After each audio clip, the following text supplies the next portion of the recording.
Breaking news, we interrupt your day. The first lady has stepped up, she has something to say. Cameras rolling at the White House, reporters in their chairs. Melania walks to the podium, smooths her jacket, fixes her hair.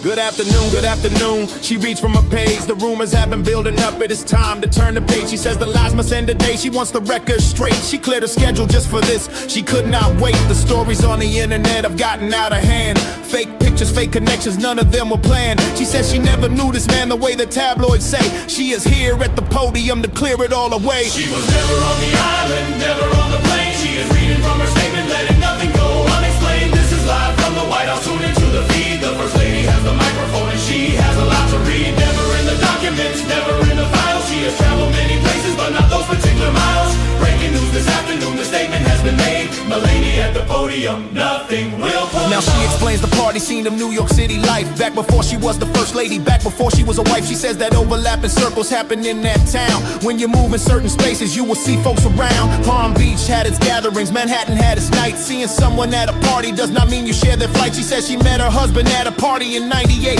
Epstein was not involved in that, let her set the record straight. The year 2000 was the first time paths had crossed at an event together with the Donald. Nothing more than that, she had zero information about anything he did. She was simply at an evening out, that is all there is. She was never on the island, never on the plane. She is reading from her statement, letting nothing go unexplained. This is live from the White House, tune into the feed. The First Lady has the microphone and she has a lot to read.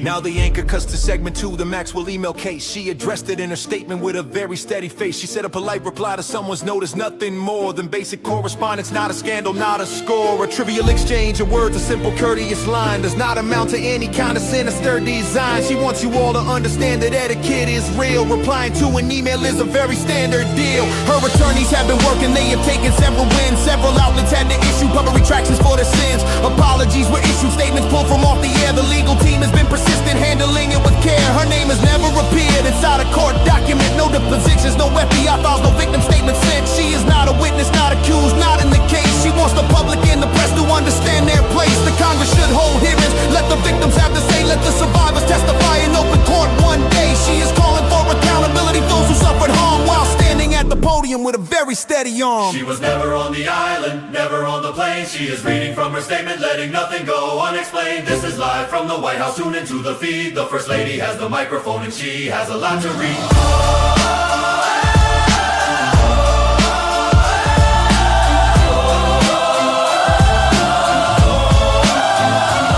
And so the briefing comes to a close. Reporters packed their bags, no questions were accepted. She simply read her facts. The cameras slowly zoom out, the podium stands alone. The First Lady has delivered and has now returned home. Be cautious what you read online, she said it very clear. Not everything that circulates is something you should hear. Check your sources, check your facts. The internet is wide, and sometimes what goes viral is not truth but just a ride. This has been your news update, satirical and clean. The most dramatic briefing that a LEGO set has seen. Stay tuned for more developments as the story carries on. Back to you in the studio, this anchor signing off.